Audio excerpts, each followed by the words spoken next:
Good morning, good afternoon, good evening, wherever you are. We have a very important and challenging program today. The subject is what will be the Biden administration's strategy for the Caucuses. What can countries in the Caucuses expect from Washington in this 4-year period? You'll recall that the Trump administration turned out a new strategy, a very thoughtful document on Central Asia. However, the Caucuses actually took a back seat during that period to concerns in Ukraine especially, but also Belarus. And so now the question, what will be possible, and what should the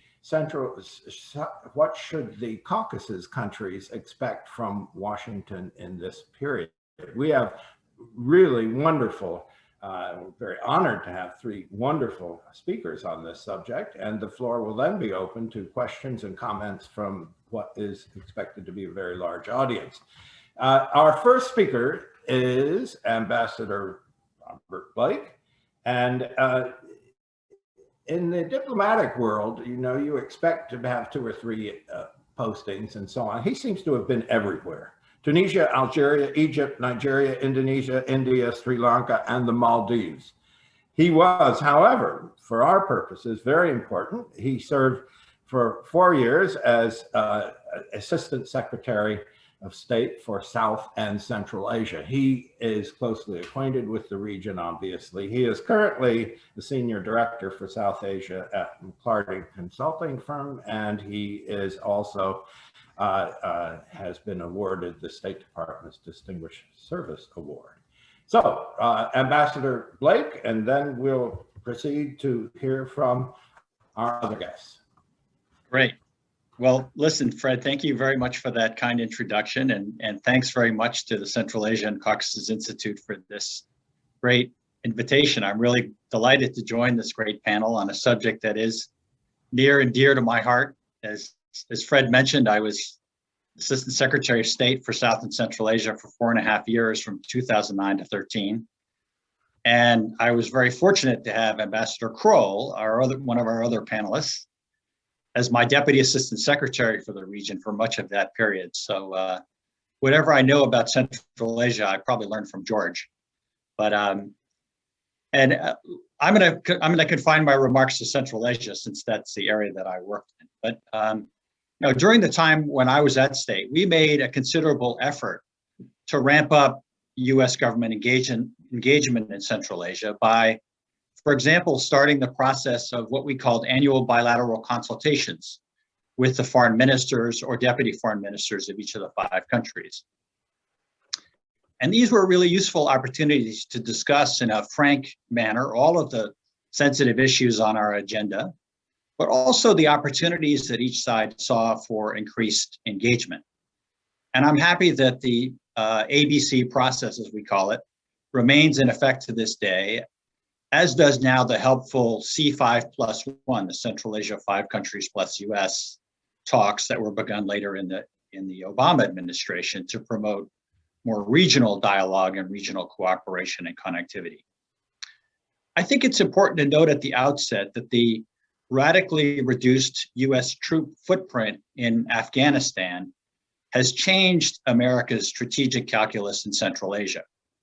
During my time in office, one of the principal drivers of our policy was to develop what we called the Northern Distribution Network as an alternate route to Pakistan to deliver supplies to our 100,000 plus troops that we had stationed in Afghanistan.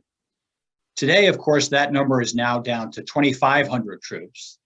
And that means that the United States can focus much more on Central Asia on its own merits.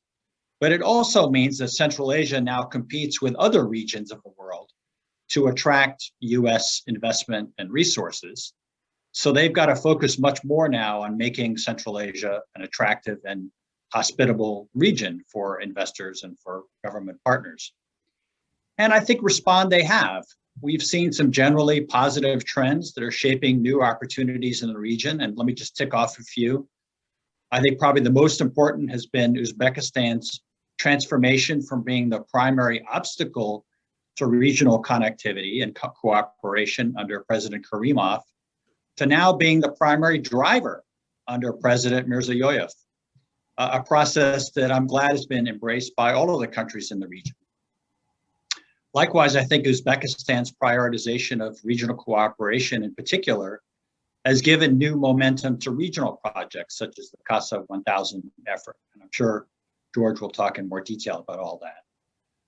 I think another encouraging development has just been that all of the countries of the region are really making serious efforts to improve their ease of doing business, to attract more investment from the US and other countries.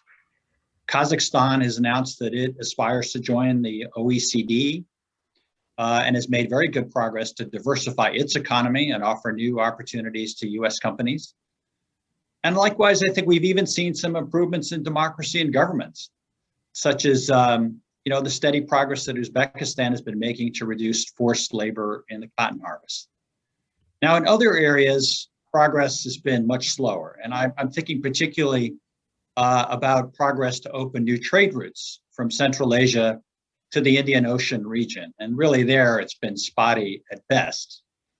Despite a US brokered peace process in Afghanistan, the Taliban continue to control many parts of Afghanistan, and all eyes are now on the US to see whether the new Biden administration will delay the scheduled withdrawal of US troops in May to boost prospects for a negotiated settlement. And I certainly hope they do. Likewise, there's continued friction between Pakistan and India that has inhibited the potential for Central Asia to access India's huge and growing market that is likely to be a driver of global growth for decades to come. And the Trump administration's withdrawal from the Iran deal of 2015, the so-called Joint Comprehensive Plan of Action, coupled with the threat of US sanctions against those who invest in Iran, has hampered infrastructure investments in Iran and to Iran, such as the Indian investment in the port of Chabahar, which it sees as vital to establishing a supply line to Afghanistan, but of course would also benefit the Central Asian countries. The Biden administration has indicated its willingness to rejoin the JCPOA, but has insisted that Iran must first abide by the original terms of the agreement, which thus far Iran has refused to do. Bridging ideas are said to be under discussion, and I'd be happy to talk about those in the Q&A. So as the new Biden administration now slowly takes shape, I expect to see largely continuity in our policy towards Central Asia, with some important opportunities for new engagement. Since the breakup of the Soviet Union, the US has sought to support the sovereignty, independence, security, and prosperity of the 5 Central Asian countries, to reinforce our interests in countering terrorism, nurturing regional stability, promoting energy security, and of course, enhancing both the prosperity, but also opportunities for US business. So I think the Biden administration will have some early opportunities to reaffirm these broad contours and signal our continued strategic interests in the region. A good first step would be for Secretary of State Tony Blinken to arrange a Zoom engagement with his Central Asian foreign minister counterparts. And that would provide the opportunity for the Secretary to first announce the USG's intention, hopefully, to continue high-level bilateral engagement with each of the Central Asian countries, but also the C5+1 process. Second, to reaffirm the US government's intention to continue to use the resources of the new Development Finance Corporation, EXIM, and other institutions to boost US trade and investment in the region. And third, to reaffirm, or actually affirm, the renewed focus of the Biden administration to work with each of the 5 countries to encourage progress on democracy, human rights, religious freedom, trafficking in persons, and importantly, corruption, which still remains an issue in all of the countries of Central Asia. And notably, in contrast to the authoritarian model that China is peddling in many parts of the world these days. I think the Biden administration will also have the opportunity to promote more vigorously 2 really new lines of effort. One is climate diplomacy. As the world prepares to attend the next global climate negotiations in Glasgow in November, the EU, China, and several other major economies have announced ambitious plans to reach so-called net zero emissions by the middle of this century, and to develop ambitious nationally determined contributions, so pledges that they can present at Glasgow. So President Biden's special climate envoy, John Kerry, has already signaled America's intention to not only to develop its own strong and ambitious pledge, but also to work with the UN and like-minded nations like the EU to encourage every country to make their own ambitious commitments. So I think each of the Central Asian countries should expect renewed pressure for them to scale up their ambitions. And I think at the same time, it's a good bet that the US will provide financing for US companies to scale up greater reliance on renewable energy and smart city technologies to help Central Asia to reduce greenhouse gas emissions. I think a second opportunity will be for the US to scale up COVID-related diplomacy. President Biden's nominee to head USAID, Samantha Power, signaled her own very strong support for this idea in an article she wrote in Foreign Affairs in January. And bilateral dialogues, of course, will determine the exact nature of how we can help, but assistance could range from technical assistance from the Centers for Disease Control Office in Almaty and from our other experts in each of our embassies to helping to scale up vaccine availability as the US rapidly is able to meet its own needs. And last, I just want to make a pitch for increasing US exchange programs. Well over half of the population of Central Asia is below the age of 30. So there's a major opportunity for us to scale up educational and exchange opportunities in the US and thereby influence the outlook of these young people for years to come. And I really hope that the new administration seizes that. So in sum, I'm optimistic about prospects for enhanced engagement by the Biden administration with Central Asia. And I look forward to supporting that in any way I can. So thanks again for this opportunity, and I look forward to a great discussion. Thank you very much. In the years, generations since the collapse of the USSR and the establishment of the new states of Caucasus and Central Asia, there are few, if any, American officials who have had the experience and demonstrated the wisdom that our next speaker has, Ambassador George Krol. He served both in Uzbekistan and Kazakhstan as an ambassador. As Ambassador Blake has indicated, he also served as Deputy Assistant Secretary of State responsible for Central Asia under Ambassador Blake. George Crowell's service in both countries as ambassador was very highly regarded, both in Washington and, I want to stress, in the countries themselves. He received high state awards in both countries for his service. His judgment and his accessibility and his ability actually to get things done. So it's an honor to have George Crowell with us today. I hope Ambassador Krol, as you reflect on this, you can cross the Caspian. More and more, we're hearing from both sides of the Caspian that has become not an impediment to East-West communication and transport and interaction, but a facilitator. So look west too, please. Good. Thank you very much, Fred, and thank you for organizing this and for Central Asian Caucuses Institute. It's a pleasure.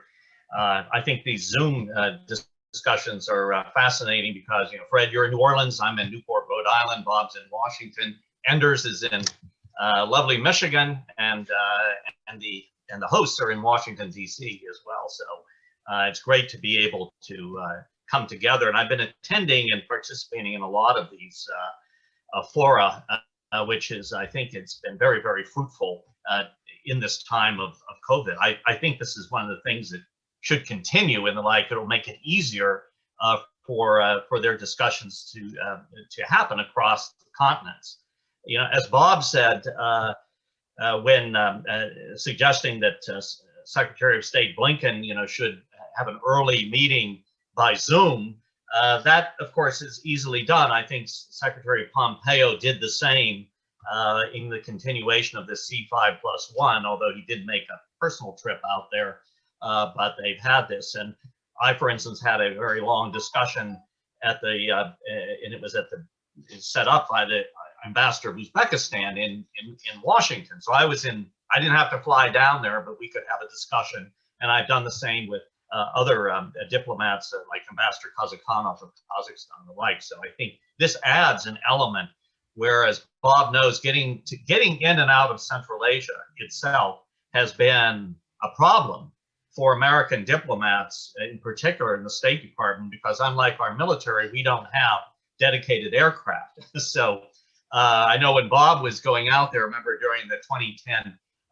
Kyrgyzstan, sort of the issues, the killings in Osh and the like, you know, he went out there several times, and it was to get there and back by commercial means. It's very, very difficult, and I think it still is, particularly in COVID times when I think the air transportation has been severely affected to Central Asia and the like. That having these means of connection might even increase the amount of engagement than waiting for a visit and what all that can entail.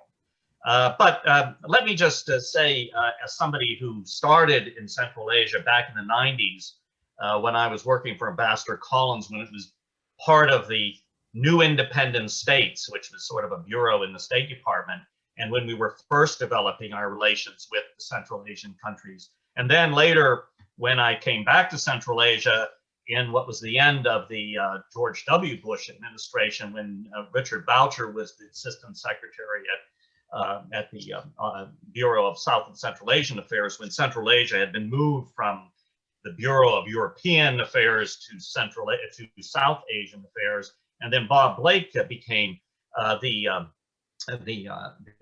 Assistant Secretary in sort of the first term of Barack Obama.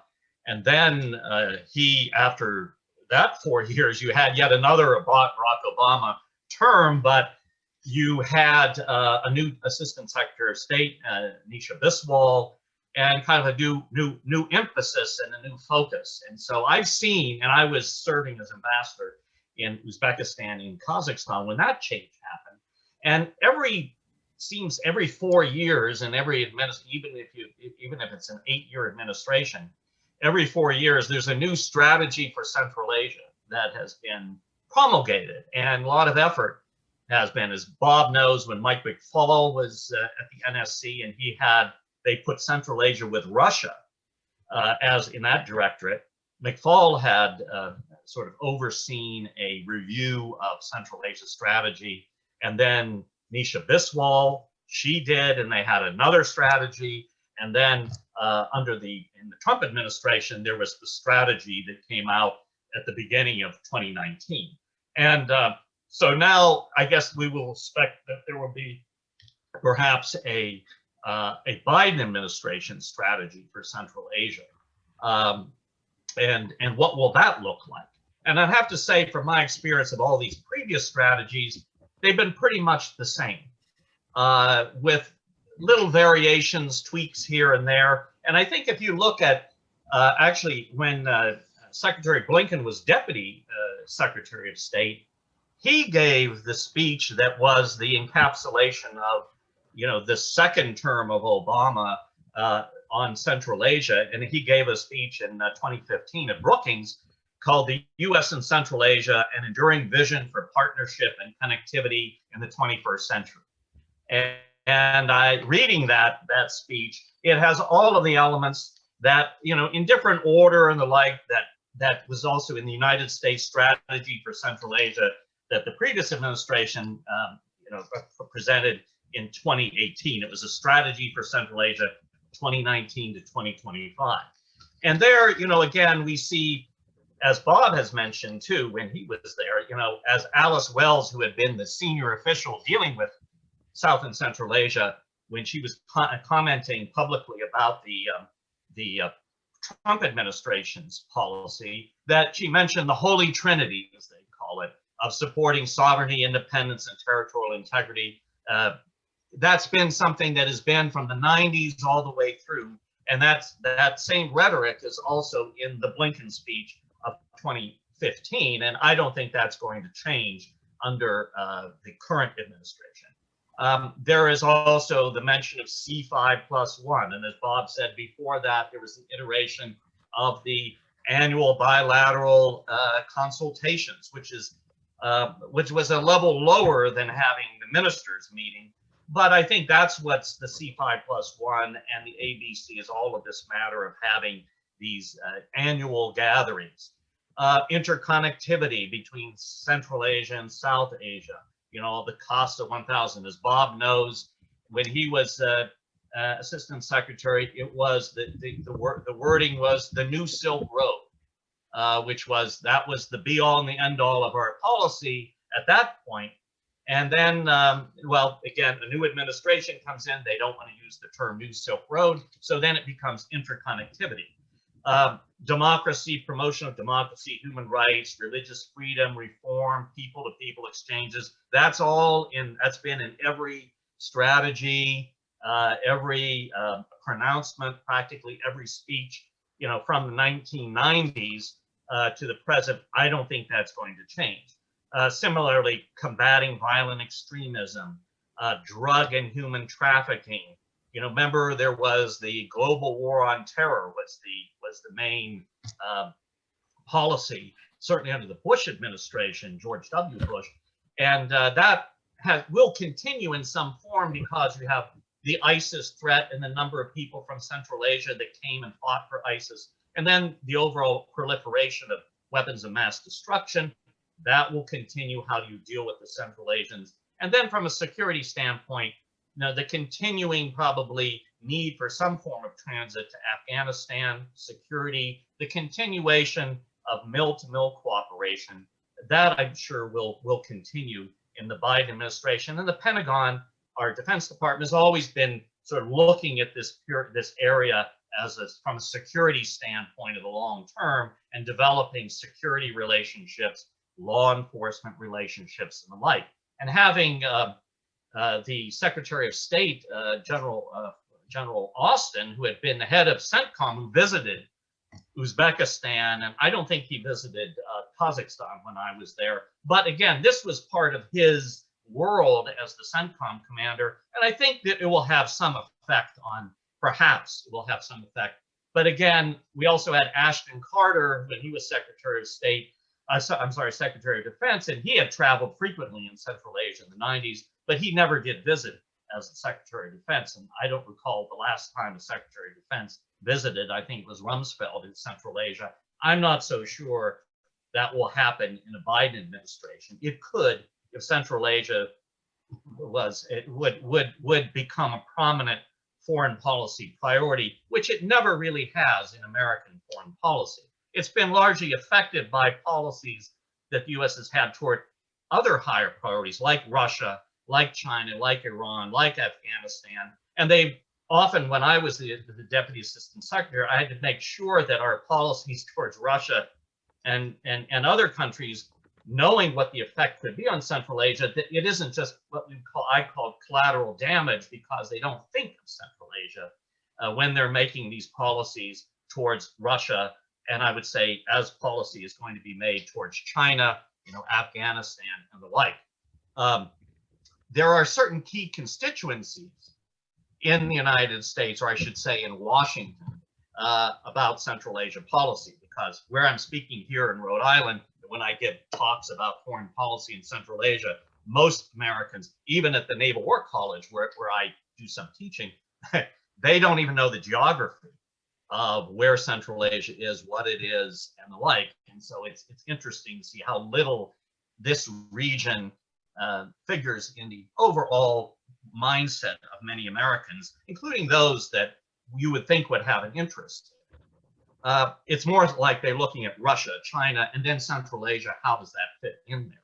And I think the key constituencies have been energy companies like ExxonMobil, Chevron, and those are hydrocarbons companies. And of course, the matter of having Turkmenistan, which has large reserves of gas, and then of course the North Caspian fields. That has been a major driver of real American interest from an energy perspective. The Pentagon, as I mentioned, has security interests in Afghanistan. And also, when I'm at the War College, they're all talking about great power competition now. And the great power competition is now not just Russia, which used to be viewed as Central Asia. This is the great competitor. Now it's China.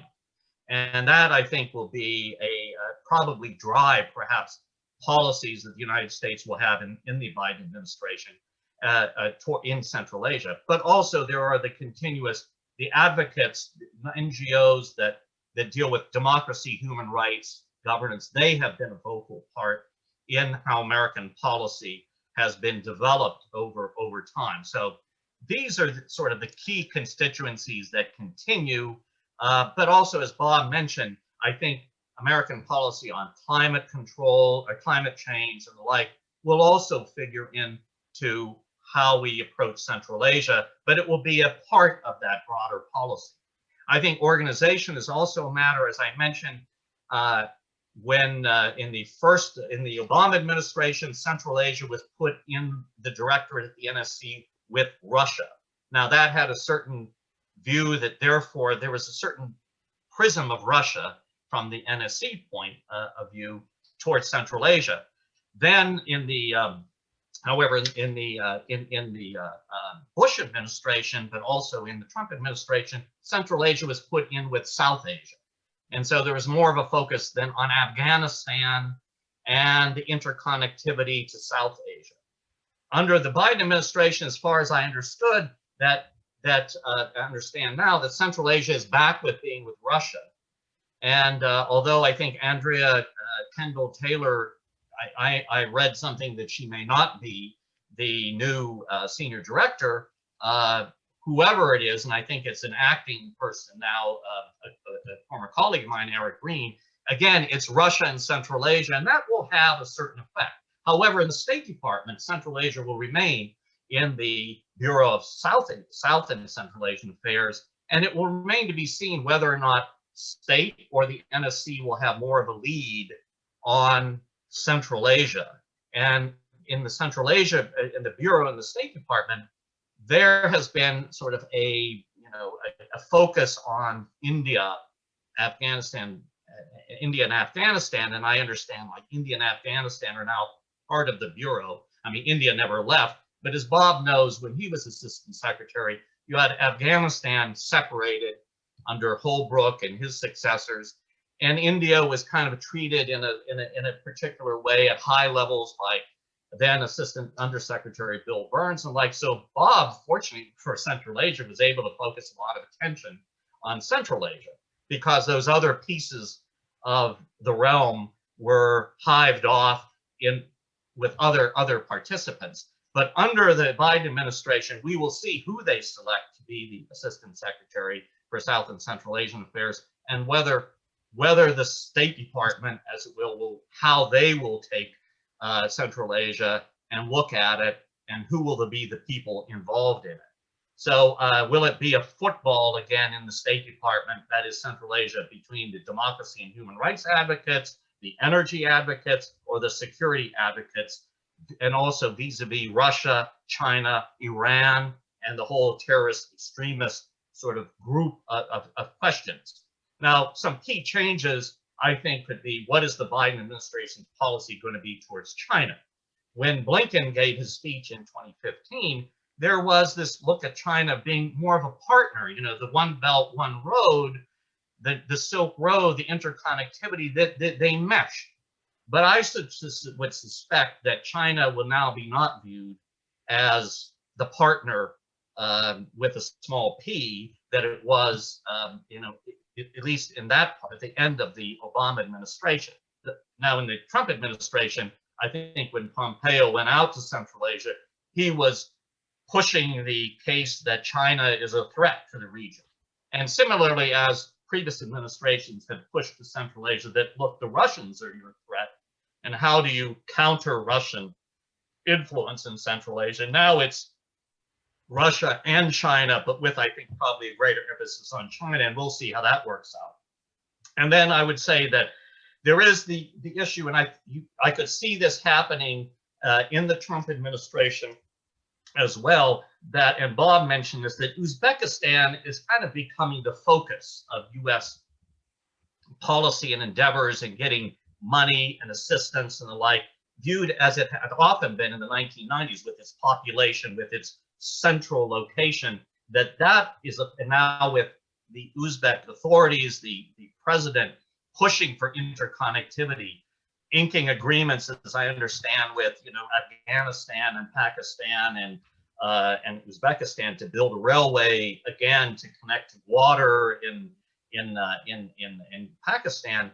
That Uzbekistan now becoming an active player in the region, will this now become the focus for United States policy, somewhat supplanting, but not, of course, eradicating the partnership with Kazakhstan, but also the view with Kyrgyzstan that this was the democracy in the region that needed to have the focus on it, and a lot of the aid attention and development attention that the United States had. I think we've seen monies moving more and more to Uzbekistan as being the central focus, and that may continue under the Biden administration. I think finally I would say that we have to recognize, and the Biden administration should recognize it, from a Central Asian perspective and a global perspective, the U.S. has become less of a player in Central Asia, despite all the initiatives, and the C5+1. The United States has generally been seeing, that it hasn't really stepped up its game in real economic investment, real money, real activity. There's been rhetorical, increase, and however, the U.S. is generally seen as retreating in this region. The Central Asian states themselves would like to see the United States be more active, not certainly in pushing political and economic reforms, but more as a hedge against what they see as their neighborhood rivals of China and Russia.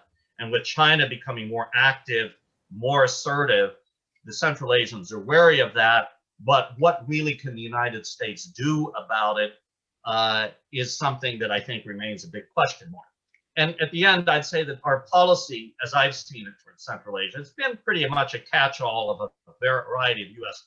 policy thrusts, which we've seen new slogans and mechanisms, initiatives, strategies almost every 4 years, without the core policies changing very much. I'm not saying that as a criticism. That just seems to be how how this policy has been put together. So I don't expect there'll be dramatic or substantive changes in the policies of the United States under a Biden administration, except there may be a new slogan or an initiative that essentially repackages the old approaches, a tweaking here and there. But I think China and Uzbekistan are the issues to watch in this administration, but also who the administration, as they organize itself, it looks like it's going to take another long period for the U.S. to organize itself in how they will, who the bodies and the people will be and what their attitudes will be on Central Asia and who will really be responsible for it. Whether or not a President Biden will visit Central Asia, there's never been a presidential visit to Central Asia. I would be surprised if that would be a priority for them. It could be. And we also don't know what role the new vice president may have in foreign policy, Kamala Harris, who has South Asian roots, as we know. But that will be an interesting issue of who in the administration will kind of be the point person for Central Asia. Will it be the Bureau? Will it be Blinken? Will it be Wendy Sherman, Tory Newland? Or will it gravitate over to the White House? But these are all things that we shall see, and it may take a number of months to see how that plays out. Anyways, sorry for going on too long, perhaps. Thank you very much, Ambassador Krol. I think your students at the Naval War College are very fortunate to have you there.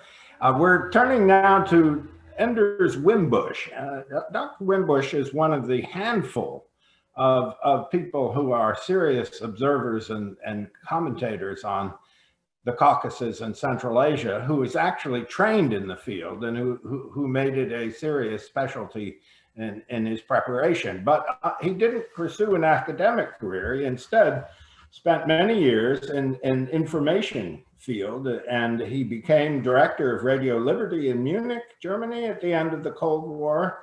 He was nominated then by the president and confirmed by the Senate as a governor on the Broadcasting Board of Governors, which oversees all US government-funded international media, including the Voice of America and Radio Free Europe, Radio Liberty. He's often been called on to consult with Congress on this and testify there on refocusing US energies in the information field. He has, I'm pleased to announce, he has recently, in the last 2 weeks, been appointed a distinguished fellow for strategic studies at the American Foreign Policy Council, and so he becomes a colleague of the Central Asia-Caucasus Institute, where he is also a fellow. He spent many years with Booz Allen Hamilton and their Science Applications International Corporation, and has his own company, Stradivarius. Mr. Wimbush. Thank you, Fred. It's a pleasure to be here, and it's a pleasure to be in such good company as these two ambassadors.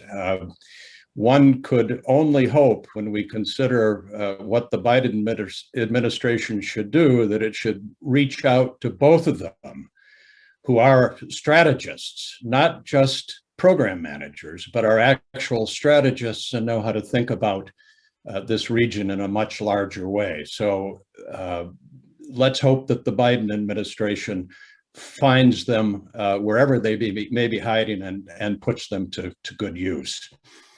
I find myself very comfortable with Ambassador Krol's remarks, and I'm going to build on them a bit. The question before us is really a very simple one. What should Central Asia expect from the Biden administration? And I think probably the simplest and most prescient answer to that question is probably very little. Central Asia has never, by itself, on its own merits, as Ambassador Blake has said, rated from the US government any strategy distinct from the region's apparent accidental position as part of other geopolitical issues.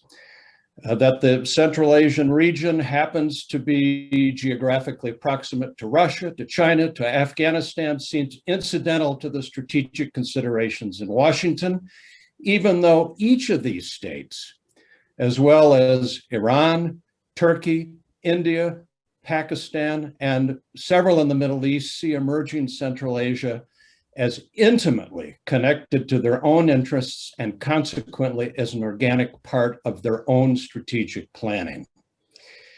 In recent years, the US took some tiny steps, as has been noted, that reflect a burgeoning sense that it or our key allies do have interests in Central Asia that demand a more concentrated and a more concerted thinking about geopolitical objectives and strategies. For example, when the State Department included Central Asia within the remit of the South Asian team, very sensible. Or more recently, the institution's efforts to reattach Afghanistan to the larger Central Asia in what they call the US Strategy for Central Asia 2019 through 2025, which Ambassador Krol mentioned. This strategy, the US Strategy for Central Asia 2019 to 2025, except for the concession of connecting Afghanistan to Central Asia, larger Central Asia, is hardly strategy at all, in my view. Both measures, though, were sensible, though long overdue. But the question is, will the Biden administration see this as progress and build on it, or will it view Central Asia through a more predictable geopolitical filter? Now look, successful strategists have to be agile in applying many sets of analytical filters, noting where overlaps, convergence, and collisions occur. Few places on Earth, in my view, offer a greater opportunity to view it through the eyes of those competing for advantage in Central Asia. Today, each of the states that I mentioned above and mentioned earlier are involved in Central Asia to support their interests. And I like to think of these visions as many iterations of Saul Steinberg's famous graphic depiction of New York City, and we may surmise how Steinberg believed New Yorkers see the world. In these depictions, New York streets and shops are highly detailed in the foreground, but after the Hudson, only plains and a few jutting rocks appear before the Pacific, with China, Japan, and Russia penciled in the far distance. If one were drawing this from Moscow, or Ankara, or Tehran, or Beijing, or New Delhi, for example, with one's own state at the center, where would Central Asia appear? I suspect most of these states would treat it more intimately and in closer focus than Steinberg treated New Jersey and the world beyond the Hudson. The danger, in my view, for the Biden administration is that it will select the wrong strategic aperture for defining American interests in Central Asia.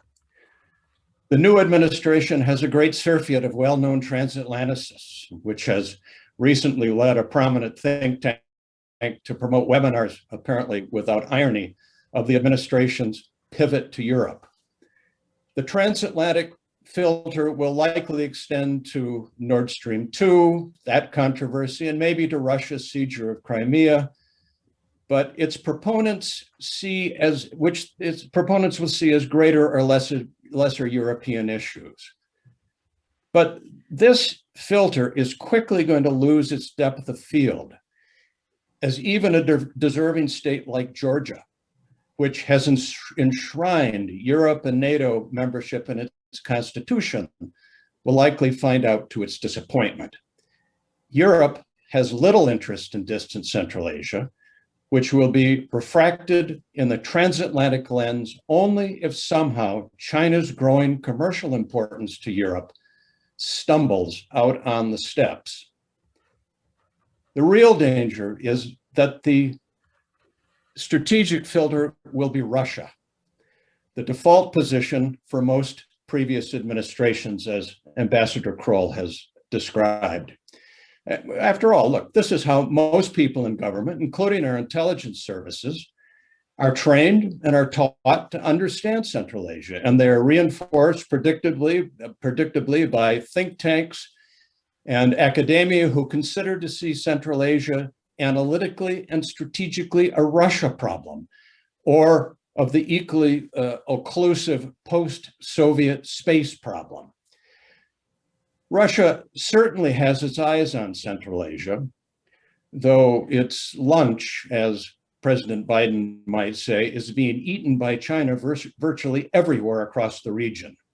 And this is going to accelerate as Russia declines, a state well along to losing much of its non-urban landscape to poverty, to depopulation, to outmigration, to economic implosion, to public health crises, to rapid aging, even to climate change, to say nothing of growing ethnic imbalances, will not have the resources to embrace Central Asia with much force, even if it could supplant China, which it cannot. Today's reality is very, very different. Russia is now facing mostly confident Central Asian states with their own global economic attachments, independent foreign policies, and all the paraphernalia and accoutrement of diplomatic sovereignty, confident young elites, and strategic suitors well beyond Russia's reach. With respect to Central Asia, the Biden administration, in my view, would take a giant step forward if it put a translucent hood over its Russia filters, much the way one might cover a birdcage at night. And I anticipate that this will be, extremely difficult, not least because so many of Washington's personal and institutional equities depend on Russia remaining in the forefront. but it at least, the administration should at least enlist some strong balance. Putting Central Asia in the Russian portfolio at the NSC, which appears to be the case, as Ambassador Krol noted, is the opposite of strategic enlightenment, in my view. From my viewpoint, the filter mattering most for revealing and contextualizing both Central Asia's unique strategic dynamics to many actors, and hence its probative value to American foreign economic and security planners, is the Asia filter, broadly defined to include China and its Eurasian environment, Northeast Asia, the Indian subcontinent, and what the Indians like to call West Asia, particularly Iran and Turkey. I anticipate that under China's multi-layered influence, Central Asia's dynamics increasingly will reflect its Asian connections. Here I see hope for the Biden administration because its Asia team for dealing with larger Asia is certainly one of its strongest, possessing several powerful strategists whose understanding of geopolitics is confined to neither national borders nor academic area studies. My instincts tell me that this will be the NSC's preeminent team and probably also the Pentagon's preeminent team. And it will take seriously the need to address competition to US interests on multiple fronts. At some point, those fronts are certain to include Central Asia, where political, security, economic, resource, ethnic, and cultural dynamics cannot be divorced from the Asian world in which it's submerged. In this sense, I would say, in conclusion, if I were one of the Central Asian ambassadors to the United States seeking entree to the new administration to reinforce my country's existence and to move to the front of the line for photos with the new president, I'd seek out the Asia teams at the NSC and Defense first. For Central Asia, in my view, that's where the action's going to be. And I'll stop there, Fred. Thank you very much. This has been an intriguing series of presentations with the issue of continuity reemerging in every report with some sort of flourishes at the end about possible change. But I want to raise this question. Are we underestimating the dynamism of this region today? And I would add the Caucasus as well.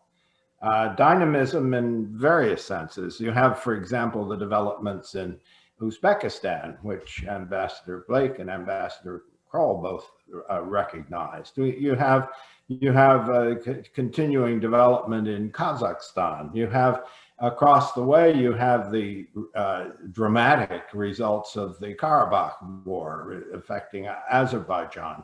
But beyond that, there are some really big developments which would seem to me American policy would somehow have to take into account. One, for example, is the astonishing agreements that have been struck between Azerbaijan and Turkmenistan over the development of an oil field in the middle of the Caspian. Now that isn't just an oil deal, it is an opening of transport, communication, and interaction that affects not just those two countries, but the entire region. Uzbekistan is eager to get in on that, and it will. Afghanistan is in on it because of the so-called lapis lazuli corridor, which goes from India to Pakistan to Afghanistan to Turkmenistan to Europe. And so this is quite an important development there. And beyond that, the opening to Southeast Asia, yes, as our guests have indicated, this has been under discussion for decades, opening a window to the south. to break out of the old Soviet transport system. Well, this is actually happening today. Uzbekistan, Pakistan, Afghanistan have an agreement, as Ambassador Krol indicated, to actually make real what we've all talked about for 20 years, and which Robert Blake pushed steadily and consistently. And that is the opening of this entire region, which includes the Caucasus, to the Southeast Asia. A further development, new development, which it seems to me somehow U.S. policy will have to deal with, is the emerging sense of regionalism. Uzbeks are now no longer isolated. They think of themselves as Central Asians. Everyone else does. They're in touch with each other. They're meeting with each other. There's much more communication across the Caspian to Azerbaijan in particular. Azeris are suddenly opening their doors to all sorts of interactions in Central Asia. And all of these links include Afghanistan today. Now, the question is, how will the U.S. respond to this regionalism? Yes, we have C5+1. It doesn't include Afghanistan. Why not?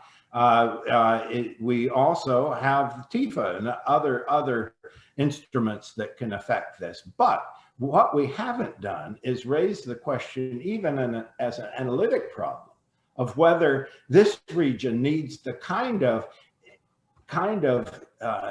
structure, formal structures of interaction and coordination that exist in ASEAN.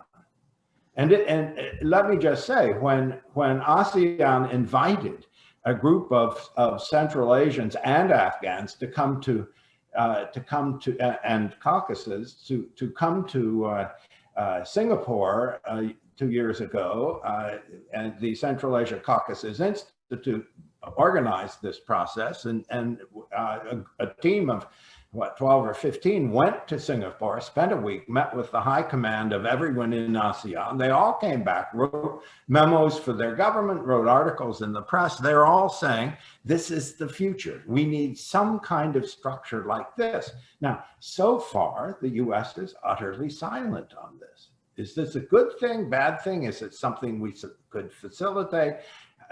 Should we help bridge links with ASEAN, or with, for that matter, the Nordic Council, other models for this kind of cooperation and coordination? Well, what I'm suggesting is that there are absolutely significant new developments in the region. The question I want to ask is the United States policy under the new administration going to be able to comprehend them? Or is it, the peculiar organizational dysfunction that has been acknowledged by everyone, subordinating this region and the Caucasus in very inconsistent ways over the years, is this going to be an impediment to the US addressing these? I'm not asking, in other words, are we going to elevate these to the highest level of urgency or pour vast sums of money into these relationships? No, I'm asking, is it possible for the United States to respond constructively to these dynamic factors that now exist within Central Asia, the Caucasus, and Afghanistan? Can I put this to all of you? let me start with just take a quick crack at that, Fred. Thanks, Bob. I think the short answer to your question is yes. I think the US government will recognize the new dynamism in Central Asia and recognize the important changes that are taking place. I think the real question is, how much high level attention is this really going to get? And I think all of our listeners need to understand that, if you're National Security Advisor Jake Sullivan and Tony Blinken, thinking about where they need to prioritize their time, obviously it's going to be in the regions of the world where we have the greatest strategic interests or where we face immediate problems. So, in terms of our greatest strategic interest, it's obviously in the Asia Pacific, but also I would argue in Central America because of the immigration issue. We also, of course, we've got to deal very quickly with Afghanistan because of the May deadline to withdraw our troops. Likewise, Iran, because it's got elections, presidential elections coming up in May. So we've got to make some decisions about how and whether to engage with them and what kind of engagement. So those are going to drive initial administration. Those regions are going to drive initial administration engagement. But I think, again, at the next level down, at the deputy, undersecretary, and assistant secretary level, I think we should expect to see more engagement. You got to remember, it takes a while to get all these people in place. Biden doesn't yet even have his own cabinet people in place, much less the sub-cabinet folks. So, and when I was assistant secretary, I think I was the first regional assistant secretary to come on board, and that was in May. So, these things will take time, and perhaps even more time, because the margins in the Congress are much closer around. So getting people through Congress is going to take a little bit of time. But I think already you're seeing recognition of the new dynamism. For example, the Development Finance Corporation has more or less set aside, $1 billion particularly for Uzbekistan and Kazakhstan, reflecting the opportunities that they see and that they correctly see. You mentioned ASEAN. I mean, I think ASEAN's not a bad model. ASEAN has been successful in preventing interstate conflict now for many years since ASEAN's founding.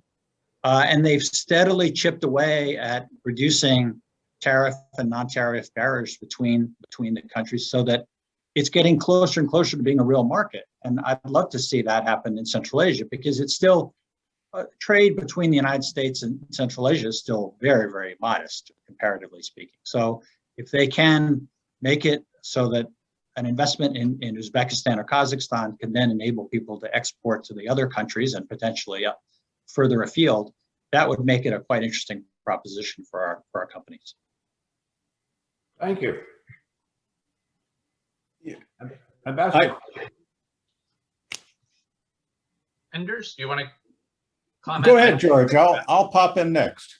Okay, I think Enders and also Fred, you make some very, very salient points, and I perhaps am less sanguine about the approach of a new administration, largely because of, frankly, what Enders and Frank you were saying, and that is the filter through which the people who will be responsible for this policy will view this region.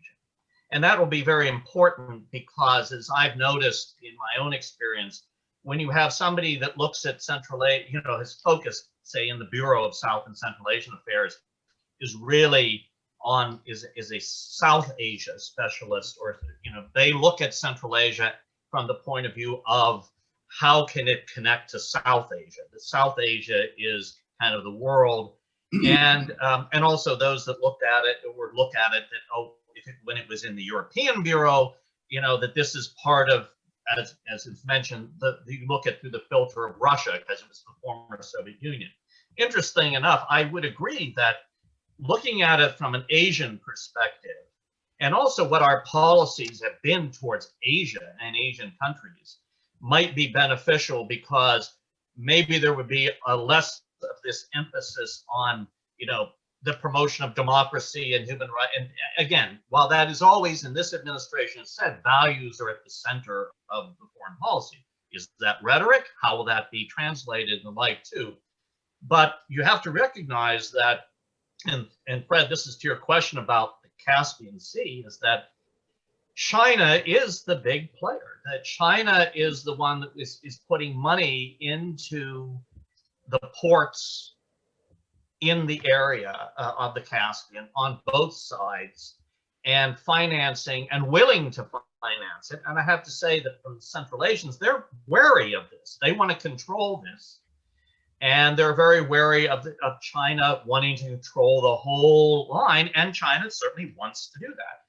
And so looking at this region, from the China dynamic and from and will the United States, those who will be making policy to it, have a different approach and a perspective on this region, that it won't just be the same sort of priorities that are for the former Soviet world, and realize there are differences, and cultural differences and the like, and look at it from, for want of a better word, something of greater pragmatism.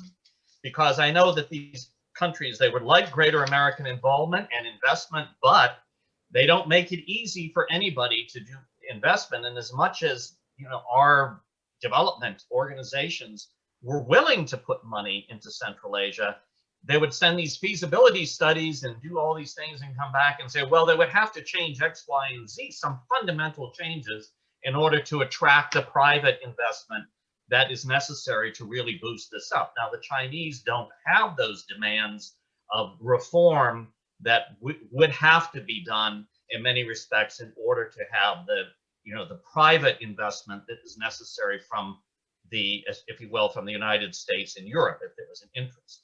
And I also wouldn't overestimate how much the countries in the region are really, and then you're meeting with each other, but I think you have the two big influential ones, Uzbekistan and Kazakhstan, that have more of a global or more of a regional interest and a regional vision. But when it comes to the others like Turkmenistan and its relationship with Azerbaijan, it's kind of like, I've seen this film before where they sign something, they agree, but it's never built, because at the end of the day, is Turkmenistan really willing to, basically hand over or create that connection, which it may lose its total control, where its policy had always been, we'll build to our border, and then after that, we don't really want to be involved. This was on railways into Afghanistan and across to Azerbaijan. So we shall have to see whether or not the countries themselves are having a regional vision, when I think you're seeing a vision, largely Uzbekistan and Kazakhstan looking together, and the others with a much different view of what they can get out of it without giving up control over their own fiefdom. I think I'll leave it at that. Thank you. Let me pick up on some of that as well. I think that it's critically important, going back to Ambassador Blake's point, that it's really going to depend how much high-level attention this gets. I've sat in dozens, hundreds of meetings with State Department officials, with Pentagon officials, with CIA officials, with other people, where they talk about, well, we've got this program and we've got this program and we've got this program, and we're planning to do this and this and this. But programs aren't strategy. Programs are programs. In fact, programs in many respects are the antithesis of strategy when you don't have time to make the strategy, or you don't have the interest in making it. So it really is going to depend on how much high-level attention this gets. As I said, I happen to think that it may, it may get some high-level attention in this administration from the Asia team, because the Asia team has a couple of powerful strategists on it, and I think that they will see this. What will they see? They're going, and this is what it seems to me anyone should see. They're going to see Central Asia not as something, as an objective of something that we're interested in influencing, but they're going to see it in the strategic environment in which it exists. On one side, Russia's failing. How long does that go on before we have a real catastrophe? On the other side, China is very active and aggressive, but full of internal fault lines of its own. Pakistan is a failed state. India is rising. Iran is pre-revolutionary. Turkey is reasserting itself and readjusting its view of the world. Europe is Europe. It's not going anywhere. It can't get out of its own navel gazing. The United States, has been pointed out here several times, has largely disengaged from Central Asia in a larger strategic sense. So if this doesn't get some high-level attention, it isn't going to happen. So it has to come from the top someplace. If you look at that strategic cauldron, this bubbling that I just talked about, and you just look at a map, Central Asia is right in the middle of all of this. every one of those people is going to be competing for some influence in Central Asia because it will help them adjust their own balance in the competitions around them. So that by itself should get us going in the right way. But we don't have these kind of views. The State Department usually has one view. The Defense Department has a much more narrow view. And you can go right through the ministries this way.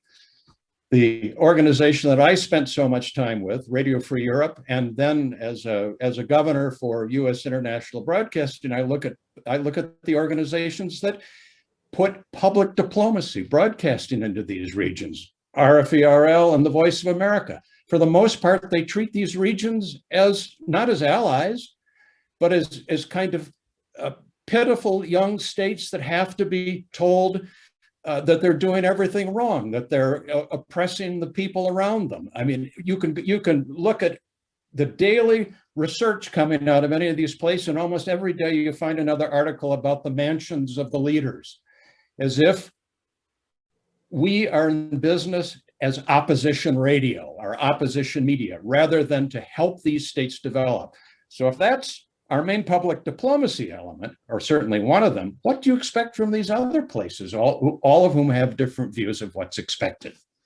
Okay, I want to thank all three of you, and I want to raise one final question, which can have a yes or no answer, or you're welcome to spin it out a little further. Strategy, I think we would all agree, it requires that we consider all possibilities, even the most unlikely ones. And if I were sitting in Russia, China, Iran, Pakistan, or Turkey, or India, or many other places, listening to this presentation, I might say, well, you know, that's very interesting. These are very prudent and competent gentlemen, and I understand basically that they are describing a situation, maybe continuing a situation, or maybe intensifying a situation in which, if we make some big move, the US won't be able to respond or won't respond. Are we prepared for the unexpected, but perhaps likely in this region by these very ambitious neighbors and near neighbors? Ambassador Blake, can we ask you? Well, let me first just respond in two ways. First, I think we have in the Biden administration now an enormous reservoir of a very capable, experienced people who have worked for decades on these issues. Maybe not Central Asia directly, but Tony Blinken himself, of course, is familiar with Central Asia. Wendy Sherman, I can tell you, I used to brief her once a week about what we were doing in Central Asia, so she's very well acquainted with it. She's the deputy secretary. Victoria Nuland was on many of our trips to Central Asia because when Secretary Albright was, Clinton was traveling because she was her spokesman. So, you know, I think, and then as George mentioned earlier, the DoD team, such as we know, will have a lot of experience as well. I'm not as worried as George is about kind of the different fissures in how the U.S. government looks at Central Asia. Whenever we had these big Central Asia meetings, interagency meetings, the right people were at the table to make sensible judgments about things. It does complicate it a little bit, but I don't think it's a fatal flaw. The other point I would just make is that I think there's going to be interest on the part of the Central Asians to see more of the United States. They want to see our innovation. They want to see some of these companies, the tech companies that, you know, frankly, the Chinese don't have the same level of innovation that we have. And frankly, they're worried about Chinese engagement. Yes, China brings a lot of investment through the Belt and Road Initiative, but they're worried about the use of Chinese workers in BRI projects. They're worried about the rising levels of debt. Many of them have concerns about China's treatment of Uyghurs and their own ethnic populations in China. So, and of course, they're worried about China's own military intentions, what, longer term, what those might be. So I think they continue to see that the United States can be a very useful counterweight and counterbalance, in addition to the economic investment and trade that we can bring. So I think there will be a continued interest on the part of the Central Asians, and I think there's now, as we discussed earlier, a real incentive for them to continue to really improve their ease of doing business, to improve their governance, to make it easier for all investors from everywhere to come in and do business with them. So again, perhaps I'm a little bit more optimistic than most, but maybe I'm a congenital optimist as a career diplomat.